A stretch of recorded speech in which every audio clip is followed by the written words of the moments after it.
안녕하세요. 주식종목 3분 분석 애널리스트 사고판다입니다. 오늘도 역시 어제 장이 끝나고 어제 중간에 많이 떨어지는 걸 보고 잤는데 오늘 아침에는 좀 많이 올라 있네요. 다우 산업이 거의 어제 한 3% 넘게 하락하다가 종가는 1.39%로 마감했고 나스닥은 오히려 빨간불을 보였습니다. 또한 S&P 500은 이제 뭐 1%가 덜 되는 0.82%로 마감했는데 왜 이렇게 하락세를 이렇게 가속하다가 갑자기 멈췄나 확인을 해보니 역시 이제 투자자들이 가장 믿고 있는 파월 의장이 시장에 개입을 한다는 그런 의미심장한 말을 해서 시장이 좀 진정되는 것 같습니다. 파월 의장은 어제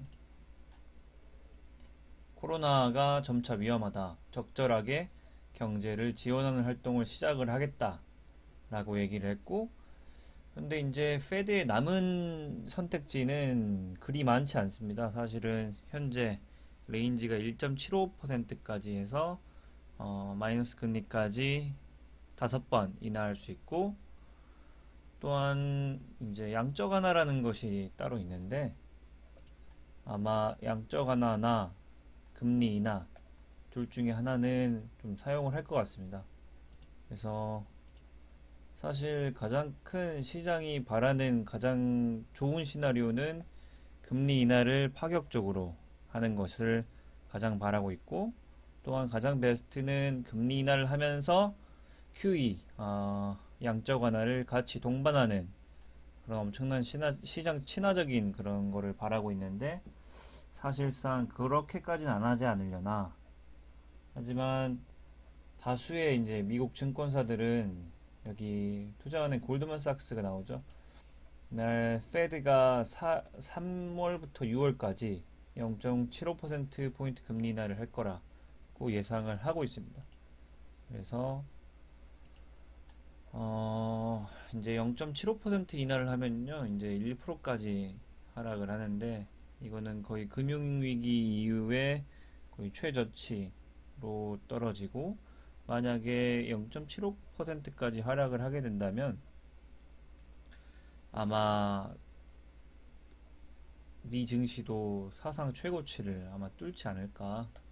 다우존스 기준으로 3만 포인트 조금 안 되는 29,550에서 낙폭을 확보해 있고, 그리고 이제 바닥이 안 보이다가 어제 이제 저가 4%까지 빠졌는데 오늘 2.8% 이상을 아래에서 반발 매수세가 나오면서 지지하는 모습을 보여줬고, 또한 나스닥도 강한 지지를 보여주면서 이 200일선을 지키는 그런 모습을 보여줬습니다.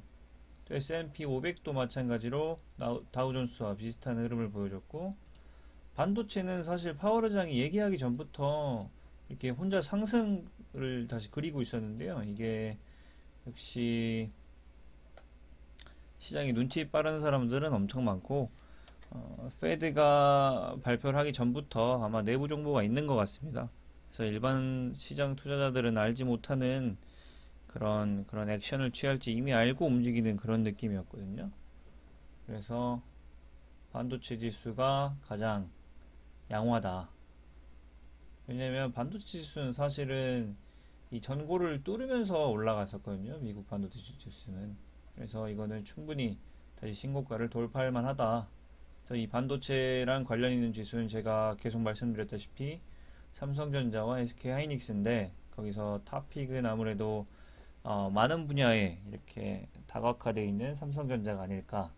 그리고 또한 그 우리 중소형 코스닥 IT주 삼성전자의 공급을 납품하고 직접적으로 핵심 공급 납품을 하는 기업들을 찾아서 또 투자하는 게 좋지 않겠나 라는 생각을 하고 있습니다.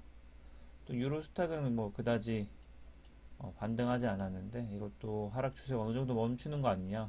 사실 미국이 먼저 반등을 해야지 나머지는 다 따라오는 거거든요. 현재 상황은 그렇고,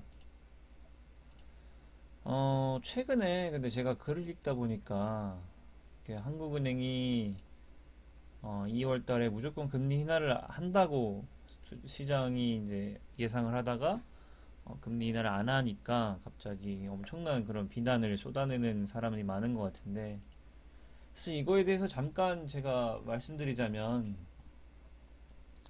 사실 현재 이제 한국의 금리 자체도 상당히 무리하고 있는 편이 아닐까라고 조심스럽게 예상을 합니다. 왜냐하면 미국이 현재 1.75% 정도 레인지를 유지하고 있는데 저희 한국은행 금리는 1.25%입니다. 기준금리가. 거의 미국보다 0.5%가 낮죠, 이미. 사실은 이런 우리 이제 이머징 마켓이라고 하는데 우리 한국 시장을 이런 이머징 시장에서 이제 미국이라는 초강대국 선진국에 비해서 금리가 낮다는 것은 엄청난 부담으로 작용합니다. 그래서 최근에 우리 한국 코스피 코스닥에서 외국인 엑소더스가 이제 일어나는 이유 중 하나가 일단 기본적으로 금리도 미국이 좋고 주식 시장도 미국이 훨씬 시장 친화적입니다. 그리고 뭐 한국이 상승한 게 없다고는 하지만 상승할 만한 그런 메리트가 없는 것도 사실인 거죠. 사실은 저도 외국인 투자자라고 봤을 때 한국에서 투자할 곳은 몇 군데 없습니다. 믿을 만한 곳이 뭐 삼성전자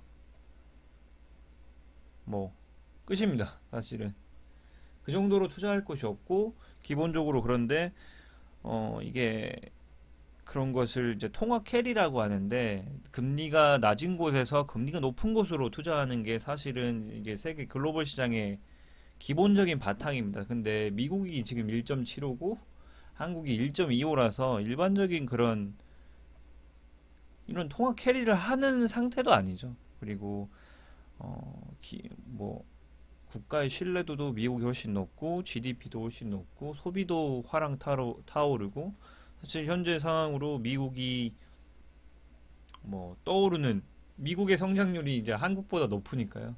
경제는 10배 이상 차이가 나는데, 그렇기 때문에 저는 이번 사실 한은의 금리 인하를 동결한 것이 좀 잘한 게 아니냐 싶고, 이번에 저는 페드도 총알이 얼마 남지 않았습니다. 이런 금리 인하라는 그런 무기를 사용할 수 있는 게 어림잡아서 또 네 번, 다섯 번밖에 남지 않았기 때문에 사실상 파월 의장도 엄청난 부담을 느끼고 있을 건데,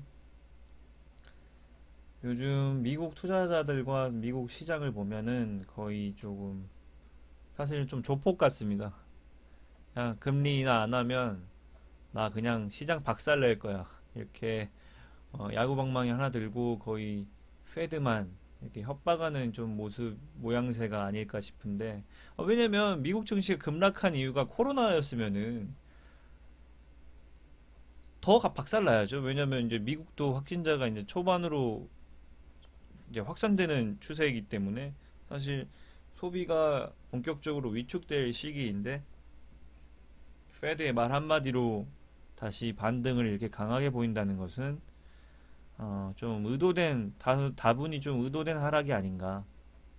음모론일 수도 있지만 계속해서 시장을 관찰해 오고 있는 사람으로서 조금 항상 시장을 하락시킬 때 무슨 이유를 좀 만드는 것이 아니냐.